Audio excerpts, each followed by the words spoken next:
Halo teman-teman, bantu channel ini untuk berkembang ya. Klik tombol subscribe dan jangan lupa untuk like and share video ini. Terima kasih dan selamat mendengarkan.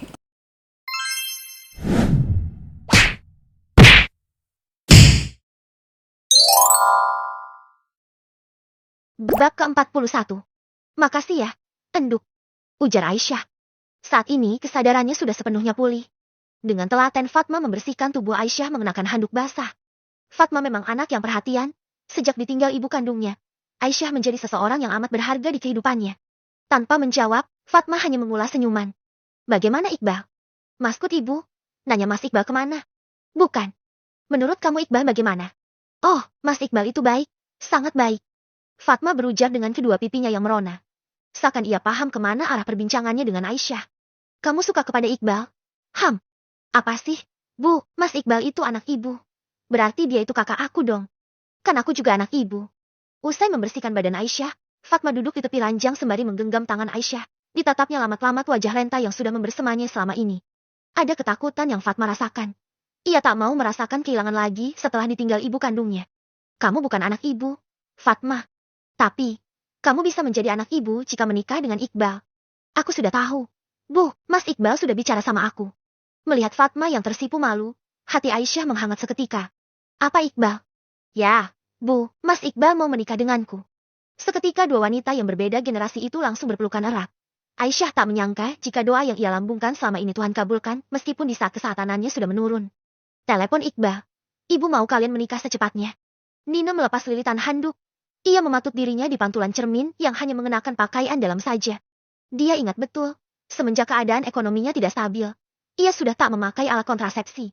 Ketiadaan rupiah serta lilitan hutang yang menggunung, membuat Nina tak lagi menyambangi bidan desa untuk suntik KB. Selama berhubungan dengan Azam, laki-laki itu pasti selalu memakai pengaman. Nina bergumam sendiri, belum sempat ia memakai pakaian tiba-tiba saja pintu kamarnya terbuka. Cepet dong, anak-anak udah nung. Iqbal yang melihat tubuh Nina langsung diam mematung tanpa mengalihkan pandangan sama sekali. Tak dipungkiri hasrat kelelakiannya timbul saat melihat tubuh Nina yang hanya mengenakan pakaian dalam. Sepintas ia juga melihat perubahan tubuh Nina, namun lagi-lagi tak menghiraukan. Secepat kilat Nina membenahi handuk di tubuhnya, namun hal itu tak luput dari perhatian. Melihat respon Nina seperti itu, Iqbal pun menjadi salah tingkah dan memilih menutup kembali pintu kamar. Bagaimana ini? Lirih Nina seraya mengusap perutnya. Pikirannya semakin semraut. Ada ketakutan dalam dirinya soal perubahan bentuk tubuhnya itu. Benaknya dipenuhi tanya. Apakah ini memang normal? Atau dirinya saat ini tengah berbadan dua? Rasanya belum usai satu masalah. Kini muncul masalah baru lagi. Teriakan kedua anaknya membuat Nina secepatnya keluar dari kamar. Dari sekian baju di dalam lemari, ia memilih memakai jaket yang dipadankan dengan celana. Penampilannya nampak seperti orang yang hendak berolahraga. Namun, hanya pakaian ini yang muat di badannya. Tak mungkin juga ia mengenakan dasar rumahan. Sedangkan baju-baju pemberian Azam sudah ia berikan kepada orang lain. Sepanjang perjalanan, Nina dan Iqbal saling berdiam diri, suara berisik hanya terdengar dari arah belakang di mana kedua putrinya tengah asik menikmati perjalanan. Nina dengan segala kesemrautan pikirannya. Sedangkan Iqbal, sekuat mungkin ia meredam sesuatu yang sudah muncul saat insiden tak disengaja tadi. Pikirannya memang membenci Nina, tapi respon tubuhnya ternyata tidak. Hampir 1 bulan lamanya, ia sudah tak bisa menyalurkan hasrat kelakiannya. Wajar jika hanya melihat tubuh polos Nina, ia sudah kepayahan. Sesampainya di rumah sakit, Tante Rumi adiknya Bu Aisyah menyambut kedatangan Nina dan anak-anaknya. Nina merasa lega bisa mendapat perlakuan baik terlepas dari kejadian beberapa tahun silam. Kebetulan Aisyah tengah istirahat jadi Nina dan anak-anaknya belum sempat bertemu dengan beliau. Pun dengan Fatma yang entah pergi kemana. Mending kalian nginep dulu di rumah Tante, sebelum omanya anak-anak bangun. Kebetulan sebelum kalian sampai, Aisyah baru habis minum obat. Mau ya? Nah, Nina sungkan untuk menjawab. Apalagi Tante Rumi juga sudah mengetahui kabar keretakan rumah tangganya. Kalau Iqbal terserah Nina aja. Toh, kalian kan memang belum ketemu ibu juga. Gimana? Nah, rumah Tante Rumi gak jauh kok dari rumah sakit ini. Boleh, Tante. Kalau gak merasa direpotkan oleh kami. Ya ndak lah, kamu itu ngawur. Bagaimanapun anak-anak kalian ini cucunya Tante juga. Jadi, mau langsung pulang atau? Saya permisi ke toilet dulu, Tan. Oke, kita tunggu di sini ya. Setelah kepergian Nina, Tante Rumi langsung mendekati Iqbal yang duduk bersebelahan dengannya. Tante mau bicara. Ya tinggal ngomong aja, Tan. Akhirnya setengah berbisik, Tante Rumi menyondongkan tubuhnya agar dekat dengan Iqbal. Rumi tak mau perbincangannya didengar oleh kedua anak Iqbal yang sedari tadi terlihat tak mau jauh dengan ayahnya. Kamu yakin mau nikah dengan Fatmah? Baru rencana. Tan. Itu permintaan ibu. Ucap Iqbal seraya menghirup nafas dalam. Ingatannya kembali akan permintaan ibunya. Dan entah mengapa ia merasa sudah salah karena terlalu cepat mengambil keputusan. Kenapa harus mencari yang baru sih, Bal? Perbaiki aja yang lama. Daripada kamu harus penyesuaian lagi. Lebih baik kamu kembali kepada Nina. Gak bisa, Tan. Aku udah jatuhin talak sama Nina. Baru talak 1 kan? Kalian masih ada kesempatan rujuk. Pikirkan anak-anak. Bal. Fatma itu masih belia. Tante khawatir dia itu belum bisa dekat dengan anak-anakmu. Nantilah, Tante. Toh itu semua baru wacana. Wacana gimana ha? Nanti malam kalian harus melangsungkan akad kok. Apa? Nina tak tinggal diam. Kesempatan baginya untuk mencari jawaban akan segala kegundahannya pagi tadi. Mumpung saat ini ia berada di rumah sakit. Nina bergegas mencari ruangan pemeriksaan kehamilan. Beruntung ruang pemeriksaan itu hanya selisih 1 lantai dengan ruang perawatan Bu Aisyah. Tanpa mengulur waktu, Nina langsung mendaftarkan dirinya. Kebetulan saat itu antriannya cukup sepi. Jadi Nina tak perlu menunggu terlalu lama lagi. Dengan Ibu Nina Ariana. Ada keluhan apa, Bu? Tanya seorang dokter wanita. Saya sudah lepas KB sekitar 4 atau 3 bulan yang lalu. Saya mau pastiin aja, Dok. Terakhir menstruasinya kapan? Masalahnya itu yang saya lupa. Baik kalau begitu kita USG saja ya. Nina tak bisa menyembunyikan kegugupannya. Dokter Widya dengan ramah memboyong tubuh Nina agar menaiki ranjang dibantu oleh seorang perawat. Dalam hati ia merapalkan doa, agar ketakutan itu tidak menjadi kenyataan. Dinaikin dulu ya bajunya, titah seorang perawat. Keringat dingin langsung bercucuran padahal ruangan itu memakai pendingin. Saat Dokter Widya mengarahkan alat USG ke atas perutnya, jantung Nina seakan berhenti berdetak. Apalagi saat ia melihat ke arah layar pemeriksaan. Kelihatan kan, Bu? Ma maksudnya. Dokter Widya mengarahkan layar monitor agar lebih jelas kepada Nina. Sejurus kemudian air matanya sudah menggenang saat ia melihat sesuatu yang sedang bergerak-gerak di layar itu. Sasa saya hamil, Dok. Iya, Bu, sejauh ini janinnya sehat. Kita lihat usia kandungannya ya. Deh, air mata itu tumpah seketika. Dokter Widya yang melihat itu hanya terkekeh pelan. Ia berasumsi bahwa tangis Nina adalah tangis bahagia. Pada kenyataannya Nina menahan pilu dan sakit akan keadaan ini. Entah wanita itu harus bahagia atau sedih. Karena sejatinya ayah janin yang dikandungnya sudah tak lagi mencintainya.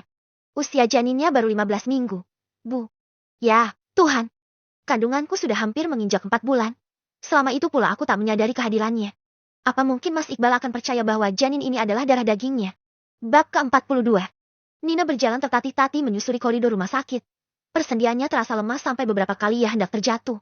Air matanya tak bisa dibendung lagi. Ia pun akhirnya memilih duduk di sebuah bangku panjang. Mungkin ini hukuman baginya. Namun ia sangat yakin jika janin yang ia kandung adalah darah daging Iqbal.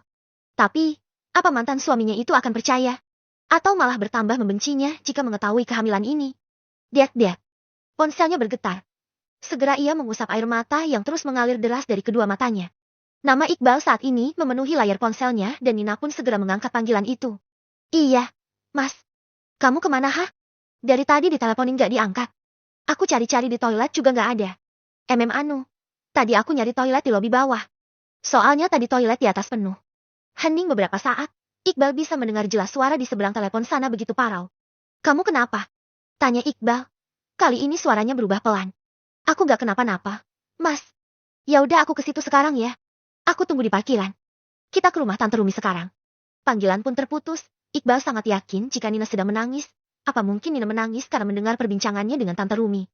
Ngapain juga aku harus mikirin Nina? Mau dia sedih atau tidak sudah bukan urusanku lagi. Yang jelas saat ini aku harus mempersiapkan untuk akad nanti malam. Ucap Iqbal dalam hati.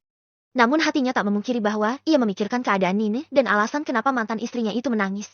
Tak berselang lama Nina menghampiri mobil Iqbal. Kedua putrinya nampak sudah tertidur di jok tengah dan Nina memilih duduk di belakang bersama anak-anaknya. Ia sengaja menghindari Iqbal karena tak mau ada kontak mata dengan lelaki itu.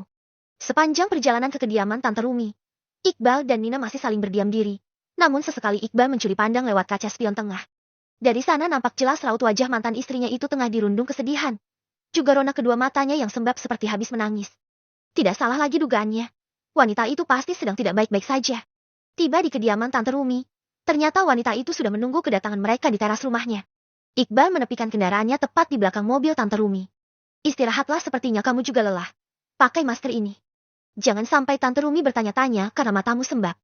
Ucap Iqbal seraya menyodorkan masker kepada Nina. Setidaknya ia bisa menutupi wajah dari kesedihannya. Beruntung anak-anak tertidur lelap. Sehingga fokus Tante Rumi saat itu kepada Intan dan Najlah. Bahkan Tante Rumi sendiri yang menggendong tubuh Najlah. Ia menggiring keluarga kecil itu memasuki kediamannya tanpa memerhatikan keadaan Nina. Tante Rumi sudah menyiapkan 2 kamar, satu untuk anak-anak, satu lagi untuk Nina.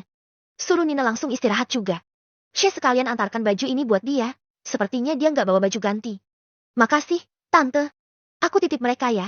Soalnya aku mesti balik lagi ke rumah sakit. Bah, pikir-pikir lagi. Salah satu bisa rujuk tanpa akad lagi. Apalagi Nina masih dalam masa idah. Cukup kamu bilang ngajak rujuk juga udah sah. Sanagi samperin ke kamar. Tante Rumi mengerlingkan matanya. Ia pun menyerahkan beberapa baju ganti untuk Nina. Iqbal tak menimpali. Ia hanya menerima pemberian Tante Rumi dan beranjak ke arah kamar yang ditempati Nina. Sebenarnya Iqbal sangat penasaran akan kesedihan yang Nina alami. Namun egonya terlalu tinggi dan memilih mengurungkan niatannya untuk ke kamar Nina. Baju pemberian Tante Rumi ia simpan di kamar Intan dan Najlah. Sebelum pergi, Iqbal menyempatkan untuk mengirimkan pesan kepada Nina bahwa ia menyimpan pakaian ganti di kamar kedua putrinya. Makan yuk, Nin. Tiba-tiba Tante Rumi muncul dari balik pintu kamar. Nina yang sedari tadi melamun, terkejut dengan kemunculan Tante Rumi. Masih kenyang, Tan. Tadi kan sebelum kesini, Mas Iqbal udah ngajak makan. Kalau begitu temani Tante minum teh yuk. Nina tersenyum tanda mengiyakan. Ia pun akhirnya bangkit dari ranjang. Sebenarnya ia tak nyaman dengan pakaian ganti yang diberikan Tante Rumi. Karena pakaian yang saat ini melekat di tubuhnya merupakan dress rumahan yang pas badan. Sehingga bentuk tubuhnya tercetak jelas. Tunggu. Tante Rumi menahan tubuh Nina. Ia mengamati penampilan Nina dari atas hingga bawah. Terakhir Tante Rumi menatap bagian perut Nina. Nin, kamu hamil. Tangis Nina pecah. Ia akhirnya tak bisa lagi menahan sesak di dadanya. Padahal setibanya di rumah Tante Rumi, ia sudah berusaha menenangkan dirinya. Namun pertahanannya runtuh juga. Karena orang lain pasti sudah bisa melihat perubahan dari tubuhnya. Tante Rumi memboyong tubuh Nina ke arah ranjang. Mereka berdua pun duduk saling berhadapan di sana. Tante Rumi membiarkan Nina untuk menumpahkan tangisnya. Sebelum akhirnya mereka memulai perbincangan. Setelah tangis Nina mereda, Tante Rumi memberikannya minum terlebih dahulu. Ia ingin membuat Nina nyaman untuk bercerita. Tenangin dulu baru bercerita ya. Nina mengangguk seraya meneguk air minumnya hingga tandas. Berkali-kali ia menghembuskan nafas pelan dari bibirnya. Beruntung ia dipertemukan dengan Tante Rumi. Dari semua keluarga Iqbal, hanya beliau yang selalu perhatian kepada dirinya. Mas Iqbal belum tahu kalau aku hamil, Tante. Apa? Pekik Tante Rumi. Ini gak bisa dibiarin. Tante telepon Iqbal dulu, biar dia pulang ke sini. Jangan, Tante. Kenapa? Nina? Belum saatnya. Mau sampai kapan? Nunggu kamu melahirkan. Nunggu Iqbal didekati Fatma. Fatma. Mendengar nama Fatma, Nina jadi ingat bahwa Iqbal pernah bilang akan segera menikah. Mungkinkah calon istrinya itu Fatma? Tante gak tahu menahu soal alasan kalian berpisah. Yang Tante tahu, Iqbal dari awal sangat mencintai kamu. Mungkin sampai sekarang. Siapapun pasti mengira seperti itu, dan Iqbal benar-benar menutup rapat masalah mereka berdua. Untuk itu, Nina juga harus melakukan yang sama. Kami sudah tidak berjodoh, Tante. Tapi anak-anak kalian, bagaimana jika Intan dan Najwa memiliki ayah tiri yang tidak menyayangi mereka? Saya akan selektif, Tante. Lalu Iqbal, saya yakin dia juga melakukan hal yang sama. Apalagi dia sudah mendapatkan pengganti saya. Atau jangan-jangan Fatma itu pelakor. Aisyah yang sengaja menjembatani dia untuk merusak rumah tangga kamu, ha? Enggak seperti itu, Tante. Sergah Nina cepat. Ia tak mau masalahnya dengan Iqbal bertambah runyam. Yang Tante tahu, Aisyah lagi gencar-gencarnya mendekatkan Iqbal dengan Fatma. Kamu ingatkan dia itu anaknya Mbok Sari. Sebenarnya Tante gak suka sama dia. Gak taulah itu si Aisyah sampai kecantol sama anak itu. Makanya Tante mau kamu mempertahankan Iqbal. Bukan untuk kamu melainkan untuk anak-anak. Aku gak bisa, Tante. Gak bisa karena kamu sudah memiliki tambatan lain. Nina langsung menggelengkan kepala. Sejauh ini hanya Iqbal yang ada di hatinya. Ia memang pernah berianak. Nyatanya itu sebuah nafsu sesaat. Anak kalian masih membutuhkan sosok orang tua. Bagaimana jadinya jika bayi ini lahir tanpa sosok ayah? Apa kamu siap menanggung ini sendirian? Mas Iqbal sudah nggak mencintai aku, lirik Nina. Ia mengusap perutnya, membuat ia semakin nelangsa. Melihat kedua mata Nina yang kembali berkaca-kaca, Tante Rumi akhirnya meraih tangan Nina. Tapi kamu masih mencintai Iqbal kan? Nina tak menjawab. Ia hanya menundukkan kepalanya. Diamnya Nina sudah cukup menjawab pertanyaan dari Tante Rumi. Kalau begitu perjuangkan. Dulu, Iqbal juga melakukan hal yang sama saat ingin mempertahankan rumah tangga kalian. Dia rela meninggalkan keluarganya dan terlepas dari segala embel-embel keluarga besar Irawan. Sekarang giliran kamu. Nah, apa yang harus saya perjuangkan? Sedangkan Mas Iqbal hatinya sudah tak memberi celah sedikit pun. Ada Tuhan yang maha pembolak-balik hati manusia. Ketuk pintu langit dengan selalu mendoakannya. Jika Iqbal masih jodoh kamu, apapun rintangan yang datang, pada akhirnya kalian akan tetap bersama. Hati Nina sedikit lega berkat perbincangannya dengan Tante Rumi. Selain sesi curhat, Nina pun mendapatkan berbagai wejangan.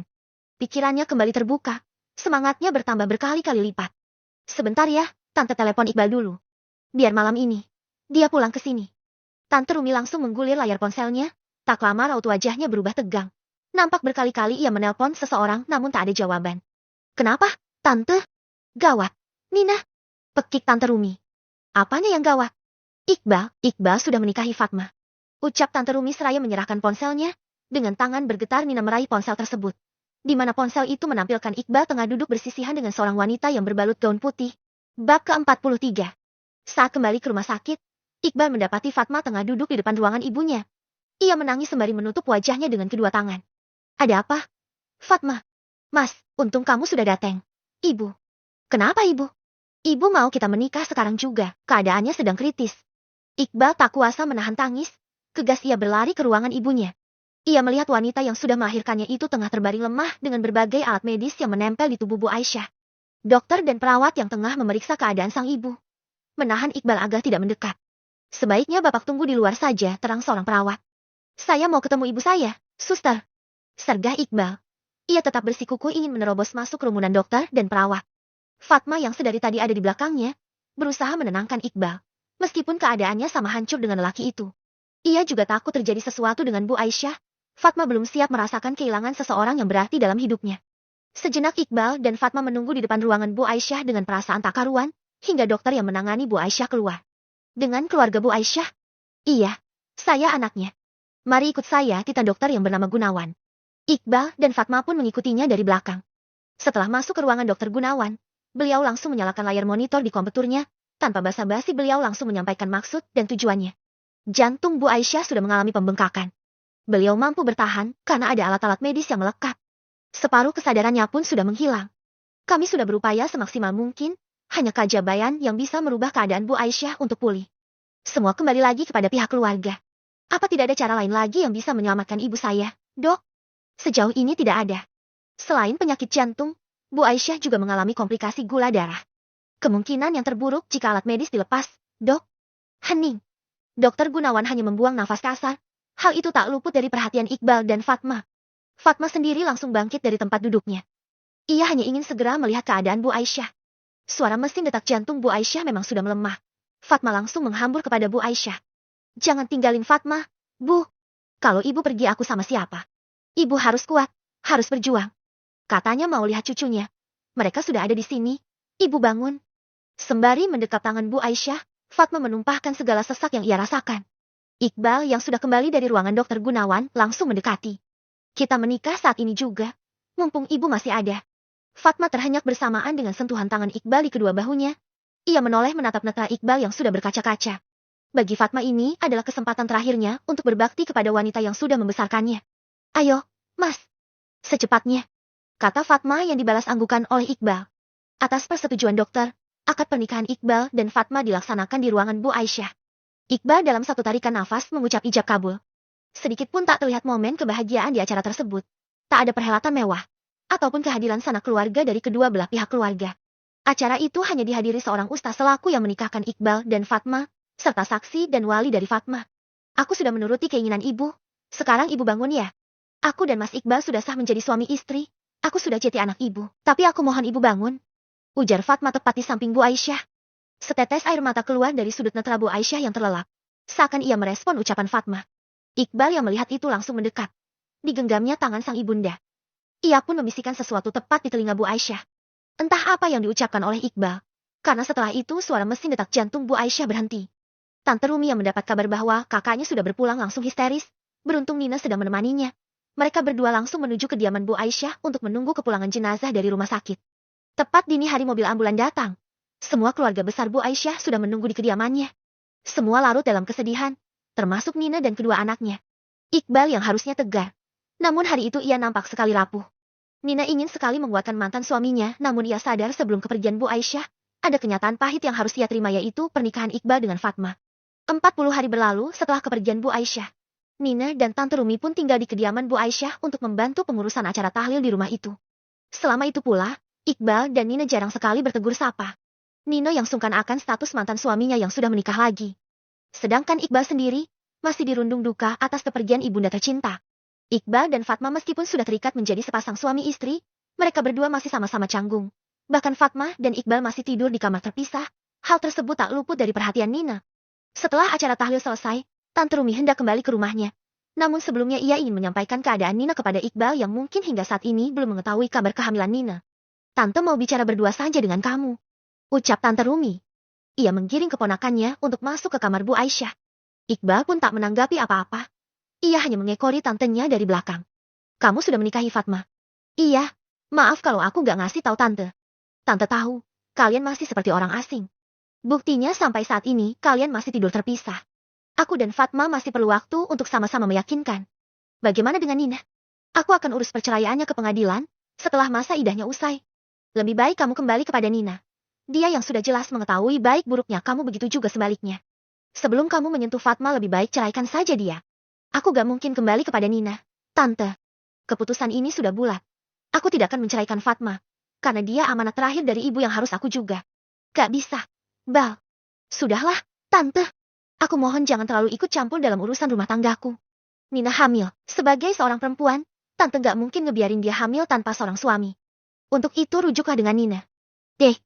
Epi apa hamil? Seketika emosi Iqbal langsung menguar. Darahnya tiba-tiba mendidih saat mendengar kabar kehamilan Nina. Ia sangat yakin jika benih yang saat ini tengah bersemayam di rahim mantan istrinya itu adalah benih Azam. Tante mau ke Jogja untuk mengurus sertifikat tanah milik ibumu. Untuk itu sebelum Tante pergi, Tante hanya ingin memastikan keadaan kalian. Nina bilang sama Tante kalau besok dia mau pulang ke rumahnya. Kalau bisa kamu tahan dia, biar dia tinggal di rumah Tante atau di sini bersama kamu. Hening. Iqbal tak menimpali ucapan Tante Rumi. Yang ada di pikirannya hanya gumpalan emosi yang menggelegak. Kilasan kejadian menjijikan itu saat ini berputar-putar di pikirannya. Belum juga rasa sakit itu menghilang. Kabar kehamilan Nina bak cuka yang mengguyuri lukanya. Karena respon Iqbal hanya diam, Tante Rumi pun langsung meninggalkannya sendirian. Namun saat keluar dari kamar Aisyah, ia melihat Nina. Belum tidur? Nah, tanya Tante Rumi. Belum, Tante. Aku habis beresin dapur. Jangan capek-capek. Ingat sama kehamilan kamu. Anak-anak sudah tidur. Sudah, Tante. Ya, Tante lihat Mas Iqbal. Aku tanya Fatma juga dia gak ngelihat. Iqbal ada di dalam kamar ibunya. Masuk aja. Tante Rumi tak menceritakan bahwa ia sudah memberitahu kabar kehamilannya kepada Iqbal. Padahal Nina sendiri ingin merahasiakan itu. Ia hanya ingin mencari waktu yang pas. Jika sekarang ia menceritakan kepada Iqbal, takutnya lelaki itu tak percaya jika benih di rahimnya adalah anaknya. Tujuan Nina mencari Iqbal. Ia hanya ingin berpamitan kepada mantan suaminya. Sudah terlalu lama ia meninggalkan rumah. Meskipun sebelumnya Iqbal memintanya untuk pindah. Namun ia hanya ingin kepastian lagi. Mas, bisa aku bicara? Tiba-tiba Nina menyembulkan kepalanya di balik pintu. Nina berusaha bersikap ramah karena ia tahu keadaan Iqbal yang masih dirundung kesedihan. Iqbal yang melihat kemunculan Nina.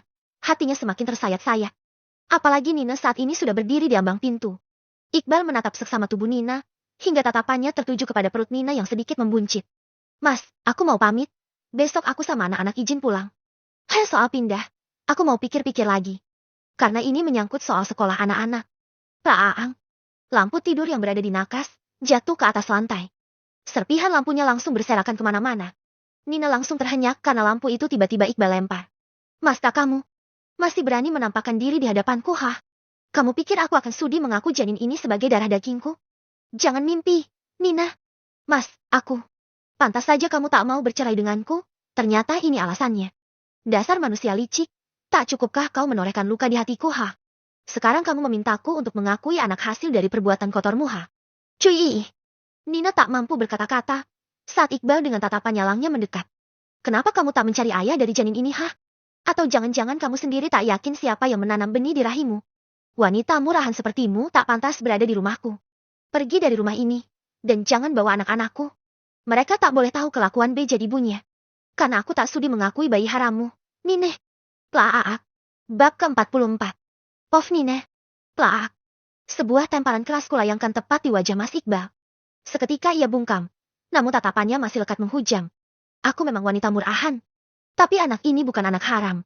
Hahaha, lalu apa sebutan yang pas untuk janin di perutmu? Atau jangan-jangan kau sendiri ragu akan benih siapa itu? Cukup, Mas. Aku begini karena ulahmu. Apa? Coba sekali lagi kamu bilang.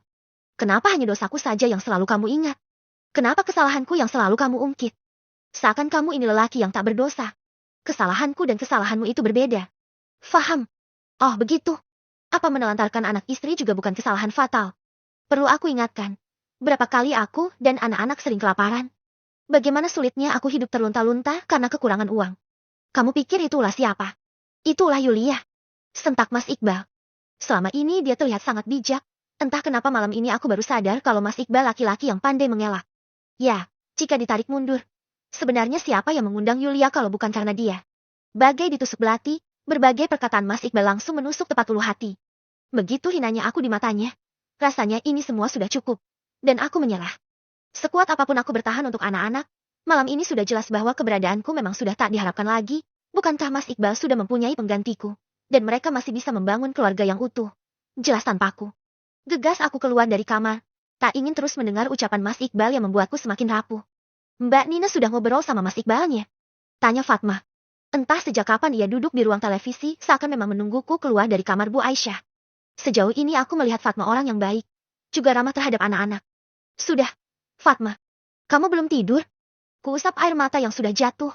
Tak ingin menimbulkan pertanyaan darinya. Belum ngantuk? MBA. MBA sendiri.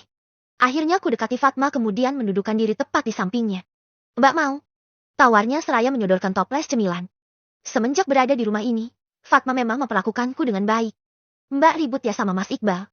Maaf, tadi suaranya kedengeran. Dia salah, kami memang sering ada selisih paham. Makanya kami pisah. Aku mendengar Fatma menghela nafas berat, seakan ada sesuatu yang ingin ia sampaikan. Kami sudah menikah ujarnya. Aku sudah tahu. Hah? Fatma nampak terkejut, namun aku menanggapinya dengan senyuman. Itu permintaan ibu, Mbak. Maaf aku nggak bisa menolak. Tapi sejauh ini kami belum resmi menjadi suami istri kok. Mbak, ini sudah takdir. Tinggal kalian jalani. Anggap saja ini perjodohan, dan mendiang Bu Aisyah memang menyiapkan wanita baik untuk Mas Iqbal. Aku memutar posisi duduk, sehingga bisa menatap wajah Fatma. Aku akui wanita ini memang cantik, apalagi ia berhijab. Pantas saja ibu menginginkan dia menjadi pendamping Mas Iqbal. Bagiku Fatma wanita yang sempurna dan nyaris tanpa celah. Kalau memang Mbak Nina mau rujuk, itu gak masalah lebih baik aku mundur. Enggak, Fatma. Kami sudah sepakat berpisah dan kami juga sudah sepakat untuk tidak rujuk. Maka dari itu aku titip anak-anak sama kamu ya. Emang Mbak mau pergi kemana? Fatma memekik, raut wajahnya langsung berubah. Mbak jangan pergi, tinggal saja sama kami di rumah ini. Biar anak-anak juga bisa tetap berkumpul dengan ayahnya. Toh, rumah ibu kan sangat luas. Mbak bisa menempati salah satu kamar di sini. Makasih, Fatma. Mulai hari ini belajarlah melayani Mas Iqbal sebaik mungkin. Enggak, Mbak. Malah Mas Iqbal pernah bilang kalau dia akan tetap menjalankan rutinitas seperti biasa. Dia gak akan menyentuhku. Terkadang, cinta itu akan hadir karena terbiasa. Kamu itu sudah halal untuk Mas Iqbal. Sekarang lebih baik kamu samperin dia. Bawain teh rempah. Dia masih emosi gak sih? Mbak, udah sana samperin. Makanya kamu ke sana supaya emosinya hilang. Tapi aku takut, Mbak. Mas Iqbal itu cuma kesal sama aku. Dia bukan tipikal orang yang akan meluapkan kekesalannya kepada orang lain yang bukan dia maksud. Saat ini dia hanya butuh teman. Mungkin untuk sekedar mendengarkan keluh kesahnya. Melihat raut wajah Fatma yang langsung berbinar. Ada rasa ngilu di dada ini. Sudah kuduga, Fatma memang menaruh hati kepada dia. Ini hanya soal waktu bagi Fatma untuk menempati kedudukan tertinggi di hati Mas Iqbal. Ketukan suara pintu membuat lamunan Iqbal buyar. Ia masih duduk di tepi ranjang. Setelah pertengkarannya dengan Nina, hatinya sangat kacau. Mas boleh aku masuk? Tanya Fatma. Iqbal mengangguk seraya tersenyum tipis, aroma teh rempah yang dibawakan Fatma menguar di indera penciumannya. Minum dulu ya, Mas. Aku buatin teh rempah. Akhir-akhir ini kamu sering tidur larut. Fatma berjalan ke arah nakas, kemudian meletakkan cangkir di atas sana. Belum selesai Fatma berbicara tangan Iqbal sudah menahannya. Terima kasih, ucap Iqbal. Fatma tersenyum kemudian mendudukkan diri tepat di samping Iqbal. Genggaman tangan dari laki-laki itu semakin mengerak. Kalau Mas mau menangis, menangis saja. Bolehkah aku memelukmu? Tanya Iqbal. Tanpa menjawab, Fatma meregangkan kedua tangannya. Iqbal pun langsung menghambur ke dalam pelukan Fatma. Benar saja ia menumpahkan tangis. Mbak anak kecil, Iqbal menangis terseduh-seduh dalam pelukan Fatma. Kesal, sakit, kecewa, berbaur menjadi satu. Di tengah kekalutan yang Iqbal rasakan. Ia tak tahu, mengapa saat ini keadaannya sangat kacau. Rasa sakitnya melebihi saat ia memergoki aksi Beca dan Nina. Ia tak ikhlas jika di dalam rahim mantan istrinya itu ada benih laki-laki lain. Fatma yang hadir di saat Iqbal kacau. Ibarat oase di tengah gurun pasir yang tandus. Fatma mendekapnya, mengelus lembut punggungnya. Membuat Iqbal merasa nyaman. Setelah dirasa cukup puas menumpahkan tangis, Iqbal akhirnya menjauhkan diri. Namun, Fatma langsung menangkup wajahnya. Perlahan tangannya menghapus jejak air mata Iqbal. Izinkan aku berbakti kepadamu, Mas. Lirih Fatma. Diam-diam wanita itu mendekatkan wajahnya. Iqbal bingung harus berbuat apa. Sungguh perasaannya masih sangat abu-abu. Namun mana mungkin ia bisa menolak. Bagaimanapun juga Fatma adalah istrinya. Ia sudah menjadi pasangan halal bagi Iqbal. Dengan hati yang kacau dan penuh kekesalan kepada Nina, Iqbal langsung menarik tubuh Fatma sehingga membuat wanita itu saat ini berada di bawah kungkungannya. Maafkan aku, Fatma. Batin Iqbal. Ia mulai memagut bibir kecil milik Fatma. Tanpa disangka-sangka Fatma membalas pagutan itu, bahkan wanita itu mengalungkan tangannya di leher Iqbal. Sejenak Iqbal terhenyak. Perlakuan Fatma tak selayaknya seorang gadis yang baru bersentuhan dengan laki-laki. Fatma mampu membangunkan hasrat kelelakian Iqbal. Bahkan kali ini Fatma yang berada di atas tubuhnya. Iqbal semakin terbawa suasana. Permainan Fatma jauh dari perkiraannya. Malam itu di tengah keheningan dan kekacauan dirinya, Fatma dan Iqbal pun larut dalam penyatuan panas. Kakak Jeti anak soleha ya. Selama mama pergi tolong jagain adiknya. Ku kecup kening putri sulungku. Aku menatap lamat-lamat wajah Intan yang tengah terlelap. Wajah Intan mewarisi wajah Mas Iqbal. Hampir semuanya. Ia seperti fotokopi Mas Iqbal dalam versi perempuan. Air mataku semakin deras. Namun aku menahan suaraku agar tidak keluar. Rasanya begitu sakit jika aku harus meninggalkan anak-anak. Tapi keputusanku sudah bulat. Aku tak mungkin terus bersama dengan mereka dalam kondisiku seperti ini. Mengingat kejadian yang sudah menimpaku. Aku sadar jika semua itu terjadi karena ketidakberdayaanku sebagai wanita yang lemah. Lemah? Ya, sangat lemah. Selama ini aku hanya bergantung kepada Mas Iqbal, hingga takdir menggiringku untuk bertemu dengan Azam. Kemudian dicampakkan begitu saja. Seandainya aku menjadi wanita mandiri, sudah pasti semua itu tidak akan terjadi. Untuk itu, tekadku sudah kuat untuk pergi dari kehidupan Mas Iqbal selamanya, dan untuk kedua putriku, aku berjanji ini hanya sementara. Aku pergi hanya untuk memantaskan diri supaya bisa bersama mereka lagi. Hinaan dari Mas Iqbal menjadi cambukan besar supaya aku bangkit. Aku harus bisa berdiri sendiri tanpa harus menggantungkan hidup kepada siapapun. Baik itu Mas Iqbal, atau kedua orang tuaku. Setelah memandang Intan, kini aku bergeser kepada Najla, gadis bungsuku. Ah, kali ini air mataku tak bisa dibendung lagi. Wajah teduh Najla seakan mencabik-cabik hati ini. Bagaimana jika ia membutuhkanku? Bagaimana jika ia ingin aku suapi? Sekelebat renyekan Najla ketika merajuk menari-nari di pelupuk mata. Namun gegas aku menepisnya. Ku kecup kening dan pipi gembil Najla, hingga air mataku jatuh di atasnya. Najla menggeliat, membuatku was-was takut ia terbangun lagi. Mama, aku mau naik odong-odong, ucapnya tiba-tiba.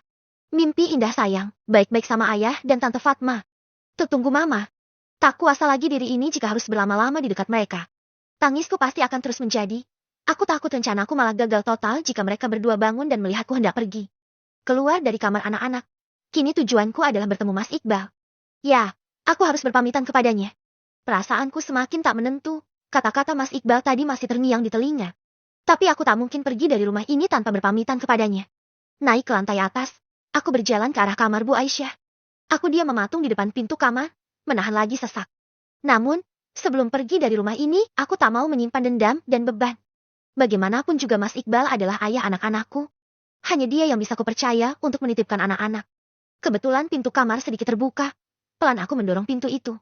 Namun apa yang aku lihat membuat denyut jantungku seketika berhenti. Air mataku luluh tak tertahan. Di depan sana ada Fatma dengan tubuh polosnya tengah bergerak seirama di atas tubuh Mas Iqbal. Suara lenguhan wanita itu menandakan ia tengah mengecap kenikmatan.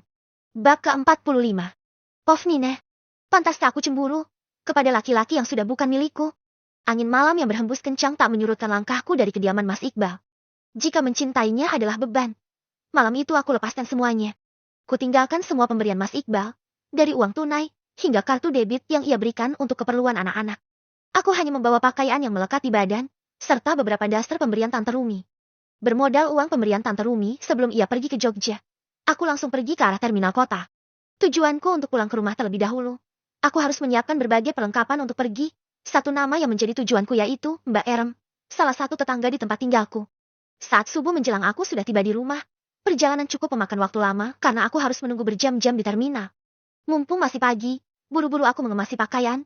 Masih ada perhiasan yang kumiliki, setidaknya bisa menjadi modal selama aku mencari pekerjaan. Setelah semua beres, gegas aku pergi ke rumah Mbak Erem. Ia dikenal sering menjadi penyalur tenaga kerja. Semoga saja Mbak Erem bisa menjadi perantaraku dalam menjemput rezeki.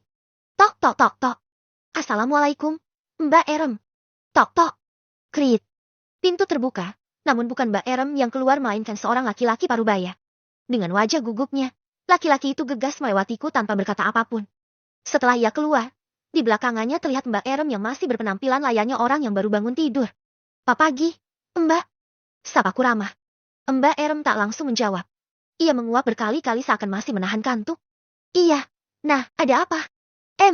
Anu, saya mau ada yang dibicarakan." "Soal laki-laki tadi?" "Bu, bukan. Ini soal pekerjaan. Maksudnya saya lagi nyari kerjaan." Setelah menyampaikan maksud dan tujuanku, Mbak Erem langsung merubah sikapnya. Ia menarik tanganku untuk memasuki rumahnya. Mbak Erem mempersilahkanku duduk di sofa ruang tamu. Sebelumnya ia beranjak ke arah kamar mandi sepertinya hanya untuk mencuci wajahnya. Benar saja tak lama MBA Erem keluar dengan wajah yang lebih segar. "Gimana? Gimana?" "Saya lagi nyari kerjaan, Mbak. Saya sering dengar kalau Mbak ini suka nyalurin tenaga kerja. Mungkin ada lowongan untuk saya." "Tak mengapa JTA juga. Yang jelas saya butuh pekerjaan secepatnya." "Kamu yakin mau kerja?" "Yakin. Selain kerja, saya juga harus segera meninggalkan kampung ini." "Jeti bener kabar kalau kamu jadi pelakor." "Wis hebat loh, Nin. Ada kemajuan." Aku dan Mbak Er memang lumayan dekat. Ia memang terkesan suka ceplas-ceplos berbicara. Dulu, Mbak Erm ini langgananku saat sering meminjam uang. Namun semenjak ia kerja keluar kota, kami jarang sekali bertemu. "Itu gosip, Mbak." "Kalau gosip, gak mungkin kamu cerai sama si Iqbal. Terus kemarin Pak RT juga ngebet pengen sama kamu. Itu semua gak penting, Mbak. Aku lagi butuh pekerjaan pokoknya." "Serius mau kerja?" "Apapun itu. Yang penting aku dapat uang. Aku mau survive setelah berpisah dengan Mas Iqbal." "Bagus, aku suka model cewek kayak gini." "Ya sudah, let's go. Bentar tak mandi dulu ya Ben wangi." Aku mengangguk membiarkan Mbak Erem beranjak ke kamarnya. Sebenarnya aku penasaran dengan laki-laki tadi. Bisa-bisanya sepagi itu keluar dari rumah Mbak Erem. Namun aku tak ada hak untuk mengurusi kehidupan mereka. Mbak Erem sendiri seorang janda. Katanya suaminya menikah lagi dan anak-anaknya tinggal bersama orang tuanya di kampung. Selama ini aku mengenal Mbak Erem sebagai sales kreditan perabotan rumah tangga. Segala macam tersedia di dirinya. Ia sering mengadakan arisan. Relasinya pun banyak. Sehingga tak jarang aku mendengar dia sering menjadi penyalur asisten rumah tangga. Hampir setengah jam lamanya, Mbak Erem akhirnya keluar dari kamar dengan penampilan yang berbeda. Kesan makeup tebal dan baju yang selalu nampak mewah menjadi ciri khas Mbak Erem. "Ayo pergi." "Sekarang?" "Lah iya, katanya butuh banget." "Apa mau abis lebaran?" "Ya aku sih ndak masalah mau kapan juga. Yo wis aku tak tidur lagi kalau ndak ceti." Ayo, Mbak. Aku siap kerja." "Tunggu sek, bajumu itu kayak mau ke kutub utara. Segala paket jaket tebel banget. Emangnya ndak gerah kamu?" "Nin, memang saat ini aku mengenakan jaket Mas Iqbal. Tepatnya jaket berlogo salah satu perusahaan bekas ia bekerja. Kebetulan jaket ini lumayan sangat besar, sehingga bisa menutupi lekuk tubuhku. Aku meriang makanya butuh kehangatan." "Jia bilang aja minta dibelai." Mbak Erem terkikik geli, yang akhirnya kami terbahak bersama. Entahlah, saat bersama Mbak Erem, aku selalu terbawa akan sikapnya. Mbak Erem akhirnya mengajakku pergi dengan mengendarai sepeda motornya. Sampai di pertengahan jalan aku masih belum tahu tujuan Mbak Erem mengajakku pergi. Sepanjang jalan karena suara jalan raya yang cukup ramai, kami tak banyak berbincang. Mbak Erem fokus mengendarai sepeda motor, sedangkan pikiranku hanya penuh dengan anak-anak. Semakin merasakan rindu, semangatku untuk mencari rupiah semakin menggebu. Berkali-kali kami berhenti, karena aku mengeluh mual dan pusing. Aku ingat memang belum ada makanan yang masuk ke dalam perutku, entah ini efek janin yang kukandung. Rasanya badan terasa lemas, namun kata Mbak Erem perjalanan kami masih sangat panjang. Memasuki daerah perkotaan, sudah terlihat hiruk-pikuk keramaian aktivitas orang-orang di perkotaan. Mbak Erem mengajakku memasuki kawasan pabrik-pabrik.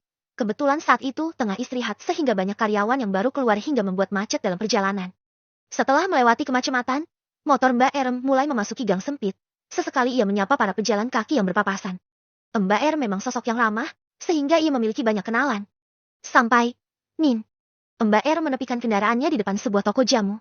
Mbak Erem kemudian menghampiri wanita yang berada di toko jamu tersebut. Mereka sempat berbincang namun sayangnya aku tak paham karena mereka berbincang dalam bahasa Jawa. "Ayo, Nin. Kamu bisa langsung kerja malam ini juga." Di mana ya kerjanya?" "Mbak, endak usah banyak tanya. Pokoknya kamu ikuti aku saja." Perasaanku sudah mulai tidak enak. Karena saat ini aku memasuki sebuah jalanan sempit yang kanan kirinya merupakan kontrakan. Satu persatu penghuninya keluar dan menyapa Mbak Erem. Namun yang membuat hatiku tak tenang. Mereka semua adalah wanita yang berpakaian minim sekali. Seperti wanita-wanita nakal. Bahkan tak hanya satu atau dua orang. Mereka tengah berbincang sembari menghisap tembakau. "Mbak, tempat apa ini?"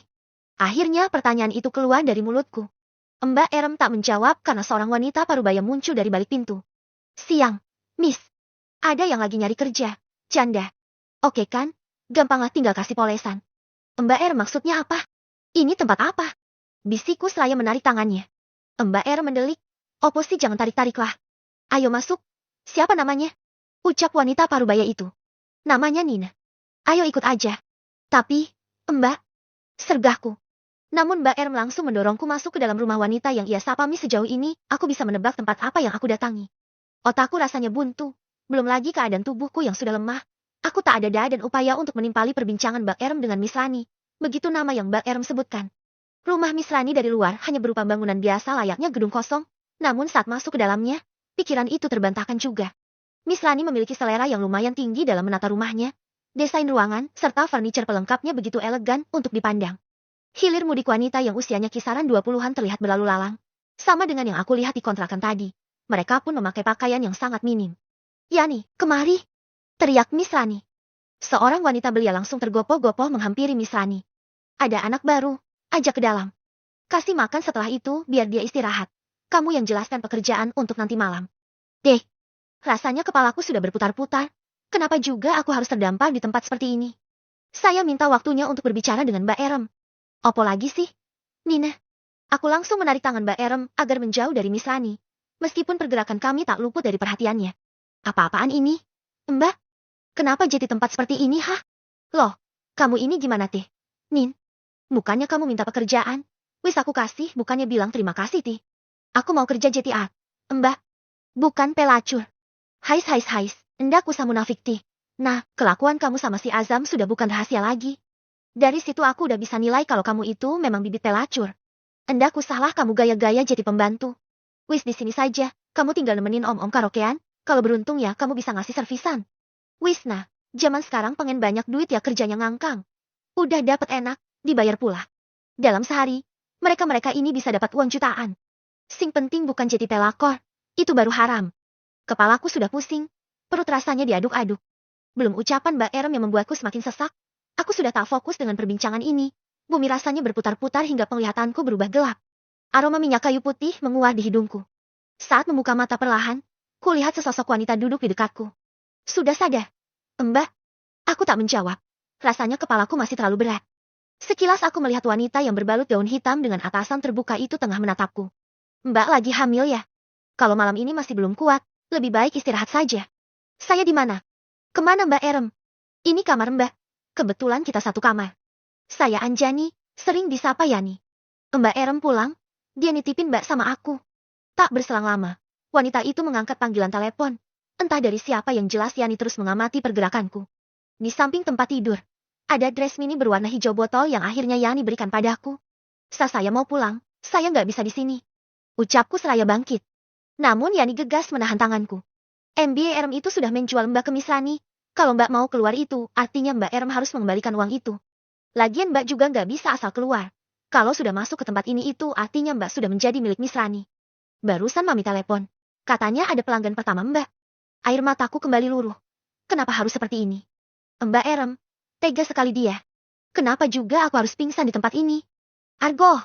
Pekiku. Ayo, Mbak. Segera ganti baju. Miss Rani suka marah kalau gak diturutin. Aku dijebak. Aku mau pulang. Yani. Wanita belia itu menatap sendu ke arahku. Adalah nafas berat yang ia hembuskan. Aku pun menceritakan sepintas perjalananku. Bagaimanapun juga aku harus keluar dari tempat ini. Aku tak mau terperosok ke lubang hitam. Hidupku sudah terlalu pahit. Untuk malam ini turuti saja keinginan Miss Rani. Tapi saranku, setelah Mbak keluar, pergi sejauh mungkin. Tempat ini memang neraka bagi wanita seperti Mbak. Tapi menjadi surga bagi kami. Karena disinilah kami mendapatkan penghidupan. Dan segala sesuatu yang tak pernah kami dapatkan di luar sana, kami dapatkan di tempat ini. Aku tertegun mendengar ucapan Yani. Ia pun sekilas menceritakan perjalanan hidupnya. Rata-rata wanita yang bekerja di tempat ini adalah perantau. Mereka yang bernasib malang, tak mendapat pekerjaan atau mendapatkan pelecehan seksual. Ditampung oleh Miss Rani. Ternyata tak semua menjadi pelacur. Sebenarnya bisnis Miss Rani adalah tempat karaoke dan layanan tempat pijat. Para wanita hanya ditugaskan menemani setiap pelanggan untuk memandu lagu atau menemani minum miras. Kalau ada yang mau booking kita, mereka harus bayar lagi sama Miss Rani. Yang jelas kalau memang maunya nemenin doang ya nemenin doang. Kita di sini memiliki harga servisan. Kalau pelanggan macem-macem tapi nggak sanggup bayar, nanti ada bodyguard yang bertindak. Mami akan membagi shift, tidak setiap malam kita bekerja. Mungkin dalam seminggu hanya 4 atau 3 kali masuk. Keuntungan di luar tip, setiap kali dapat pelanggan kita akan dikasih upah 300 Rp rupiah. Kalau bookingan itu lebih mahal lagi. Ya, kalau di rata-rata gaji kita selama seminggu itu nyampe sejutaan. Gimana Mbak tertarik? Aku langsung menggeleng cepat, sudah jelas berapapun bayaran yang mereka dapatkan. Tak sedikit pun aku tergiur. Ya sudah untuk malam ini saja. Ucap Yani. Dengan berat hati aku pun mengganti pakaian dress berwarna hijau. Botol itu memang tidak ketat, sehingga bisa menutupi perut buncitku. Namun tetap saja atasannya terbuka. Yani mendadaniku dengan sebaik mungkin. Setelah selesai aku mematuk diri di pantulan cermin. Cantik, gumam Yani. Iya, kayak pelacur. Balasku seraya bergidik ngeri. Sebenarnya aku sangat risih. Namun Yani berjanji untuk membantuku keluar. Katanya malam ini aku harus bersandiwara seakan nyaman di tempat ini. Hal itu sebenarnya untuk mengelabui Miss Rani. Yani mengajakku turun ke lantai bawah. Ternyata saat keluar kamar, kanan kiri merupakan kamar semua, layaknya pintu kontrakan. Turun dari tangga, langsung terhubung ke ruang kerja Miss Rani. Di sana ia sudah duduk di kursi kerjanya. Miss Rani memandangku penuh takjub. Ia bertepuk tangan saat melihat kedatanganku. Perfect, kerja bagus Yani, nanti mami kasih bonus. Kamu sudah menyulap wanita ini menjadi berlian. Tempat kita pasti akan ramai kalau ada barang baru. Hei, siapa nama kamu? Nina, Miss. Baik, Nina. Pelanggan pertamamu adalah Bang Ronald. Dia hanya ingin ditemani saja. Ingat layani sebaik mungkin. Yani sudah menerangkan pekerjaannya. Sudah, Miss. Jangan gugup, sayang. Nikmati saja. Kamu tinggal duduk manis melayani Bang Ronald untuk karaokean atau minum. Gak lama, hanya 1 jam. Aku mengangguk, karena sedari tadi Yani memberi kode dengan mengerlingkan matanya. Tanpa berbasa-basi, akhirnya Yani langsung membawaku ke tempat kerja. Sebuah ruangan yang terhubung dari ruang kerja Miss Rani. Sepanjang koridor banyak wanita yang berpakaian minim sepertiku tengah duduk. Mereka ada yang menyapa, ada juga yang terlihat acuh. Masuk, Mbak. Ini ruang karaoke-nya. Ada CCTV juga. Jadi, kalau Bang Ronald berbuat lebih, Mbak bisa tekan tombol merah yang ada di belakang sofa. Biasanya ada pelanggan yang nakal. Tapi, semoga saja enggak. Maksudnya apa? Yani. Gak usah tegang. Mbak. Miss Rani tetap melindungi kita semua. Ingat setiap pelayanan kita ada harganya. Di sini tugas Mbak hanya menemani dia karaokean dan minum. Kalau mau lebih, ya dia harus bayar, itu pun bukan di sini tempatnya. Faham kan? Belum apa-apa. Persendianku sudah lemas. Namun sebisa mungkin aku harus menjalankan tugas pertamaku. Tak mungkin juga aku bisa keluar dari tempat ini. Banyak laki-laki berbadan kekar yang menjaga di setiap sudut ruangan. Mungkin mereka yang Yani sebut bodyguard. Masuk ke dalam ruangan. Jantungku kembali berdebar tak karuan. Ruangan ini hanya terdapat sofa berbentuk lebar yang dilengkapi TV layar datar. Ya, memang ini tempat karaoke. Aku langsung duduk di dekat tombol merah yang Yani sebutkan. AC menyala, namun ruangan itu serasa panas. Tak lama pintu terbuka, dan ruangan ini langsung berubah remang, lampu-lampunya redup seketika. Dari arah pintu kulihat laki-laki berbadan tinggi besar berjalan mendekat. Karena pendar cahaya berubah remang, aku tak bisa melihat jelas wajahnya. Hai, cantik. Bariton tinggi yang sontak membuat bulu kuduku meremang. Aku belingsatan saat melihat wajah laki-laki yang tengah tersenyum menyeringai padaku. Mau minum? Ternyata kamu lebih cantik dari aslinya. Sepertinya tujuanku kemari untuk sekedar melepas penat itu salah. Biar saya nyalakan devnya, gegas aku meraih remote yang berada di atas meja. Namun tangan laki-laki itu secepat kilat langsung menahannya. Saat kami bersentuhan, rasa takut itu menjalar seketika. Wajah garang yang sedari tadi memandangku lekat kini berubah bak anjing yang tengah kelaparan dan siap memangsa. Aku berusaha menepis tangan itu. Namun tenagaku kalah kuat. Dengan tak sopannya ia menyibak gaun yang kukenakan dan tangan nakal itu hampir saja menyentuh area intimku. Maaf, Bang. Perjanjiannya tak ada kontak fisik. Saya di sini hanya ditugaskan untuk menemani minum dan karaoke. Tapi kecantikanmu sudah membangunkan singa yang sedang tidur. Mataku membulat saat tubuh besar itu hendak menindihku. Dengan sigap segera aku memencet tombol merah yang ada di belakangku. Karena jarak tubuh kami semakin dekat, aku pun mendorong tubuhnya dengan kaki ini. Entah kekuatan dari mana, laki-laki itu akhirnya limbung. Pintu terbuka dan para bodyguard Miss Rani berhamburan masuk. Laki-laki bernama Bang Ronald itu terlihat murka. STN, baru kali ini ada wanita yang berani tak sopan kepadaku. Dia mau menjamahku.